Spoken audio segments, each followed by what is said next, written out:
Yo, what's up, movie people? I hope you're doing well. We got our first social media reactions to Oppenheimer just came out. I got like 6 or 7 reactions to go over, so let's get right into it. Alright, first up on our reactions, we got Matt. He said, Oppenheimer left me stunned. A character study on the grandest scale with the subline central performance by Cillian Murphy, an epic historical drama, but with a distinct Nolan sensibility, the tension, structure, sense of scale, startling sound design, remarkable visuals. Wow. All right, that first reaction just tells me just a little bit that this movie is just going to be epic. Nolan is in his bag. The sound is going to be crazy. Hopefully the sound isn't too blaring like in Tenet, because I remember seeing Tenet in IMAX. It was like half of the movie you could really hear the audio, half of it was like really doled out by the sound. But honestly, that's a really great reaction so far. We have another one from Lindsay. Christopher Nolan's Oppenheimer is truly a spectacular achievement in its truthful, concise adaptation, inventive storytelling, and nuanced performances from Cillian Murphy, Emily Blunt, Robert Downey Jr., Matt Damon, and the many, many others involved. Some just for a scene. Yeah, we have a lot of people in this movie. Some of them are only getting a scene, like Rami Malek, Josh Peck probably only have a scene. But yeah, we're getting some great reactions from Cillian Murphy. Of course, he's going to go for that Oscar of leading performance as Oppenheimer, of course. Robert Downey Jr., he's going to be big. Emily Blunt, Matt Damon is going to be probably the second biggest actor in this movie. So it's interesting to see who's getting the best like reviews performance wise. I know it's going to be Cillian Murphy, but I'm interested to see who it is supporting. And it seems like all of them are bringing in, not just one of them, but every single one of them. Another reaction, Oppenheimer is incredible. The word that keeps coming to mind is fearsome, a relentlessly paced, insanely detailed, intricate historical drama that builds and builds and builds until Nolan brings the hammer down in the most astonishing, shattering way. All right, so we got a little bit of reaction of how Nolan really builds the story. So I've kind of got the feeling, and I've seen from a couple other people, that the first 2 acts are Nolan just building the story of the historical drama of what Oppenheimer did and how he's building the atomic bomb. In the last act, the last hour or so, is just him bringing down the hammer of just testing the bomb, maybe even just like the ramifications of the bomb.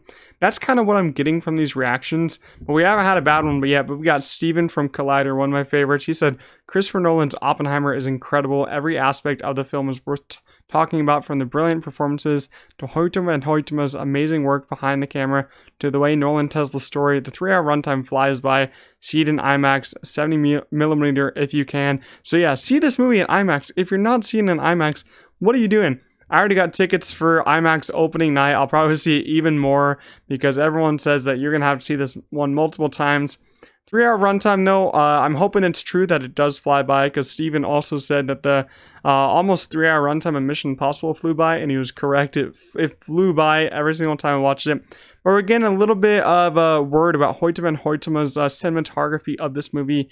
He, of course, does a lot of other Christopher Nolan movies, like Dunkirk, Interstellar. He did Nope last year, which had amazing cinematography, but it went unnoticed at the Oscars, which is kind of sad, but I'm hoping he gets a nomination for this one. I'm pretty sure he will, but Sean said, I think Oppenheimer is Nolan's JFK, and I love, love, love JFK.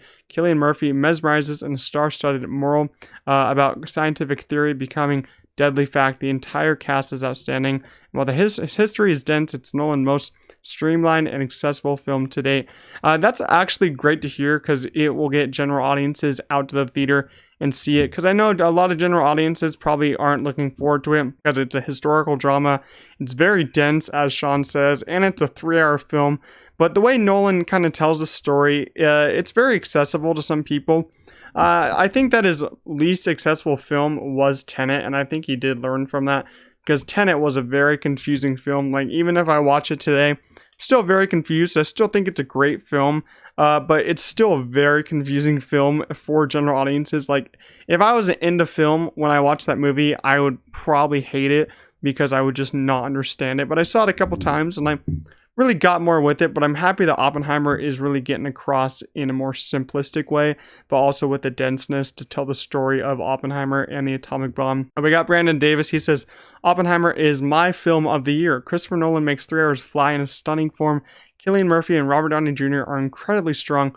The story is chilling in its tragic sense of World War II's lack of humanity and on intimate human levels, stunning and scary. So yeah, I fully expected this one to be kind of like scary because of really the topic that you're talking about. World War II, the atomic bomb. It's just World War II's ending was just really tragic, and humanity was kind of lost at that point, and it's a very scary thing to learn about. I remember first learning about it. It's very just chilling, bone chilling about what had to happen. But he says it's his film of the year.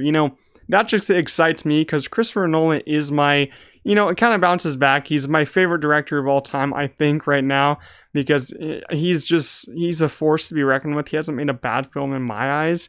But Brandon also said 3 hours do fly by, so I'm excited for that. And he actually shouts out Cillian Murphy and Robert Downey Jr. Because Robert Downey Jr., I forget the role that he plays, but he's going to play a big role in the color portions and in the black and white. Black and white is what I'm really excited for because it's the first black and white filmed in IMAX, I'm pretty sure. So very excited for that. Our last reaction is, of course, from Eric Davis from Fandango, one of my favorites. He says, Christopher Nolan's Oppenheimer is fantastic, big and bold with electrifying performances and incredibly visceral pacing to it. It's both quietly intimate and also a ferocious movie-going experience at the same time. See it in IMAX 70mm and it will be among your favorite watches of 2023. All right, Eric said he loves it, so I'm with Eric. Usually I love every film that he likes.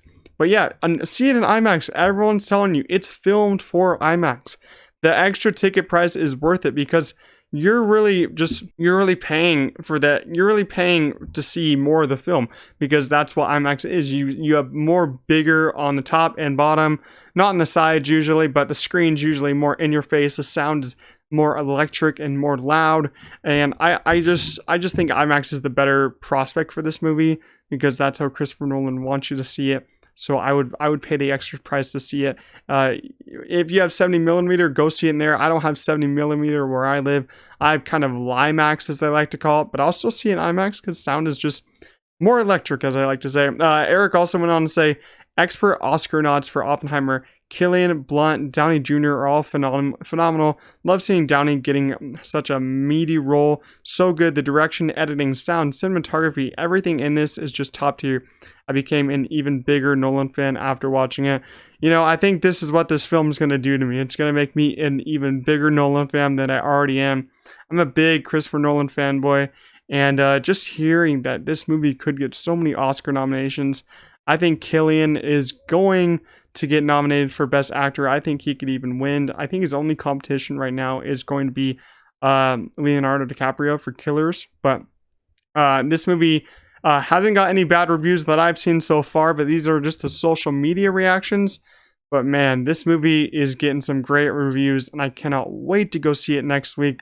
Let me know what you guys thought the reviews down below in the comments, and we'll see you guys in the next one. Peace out.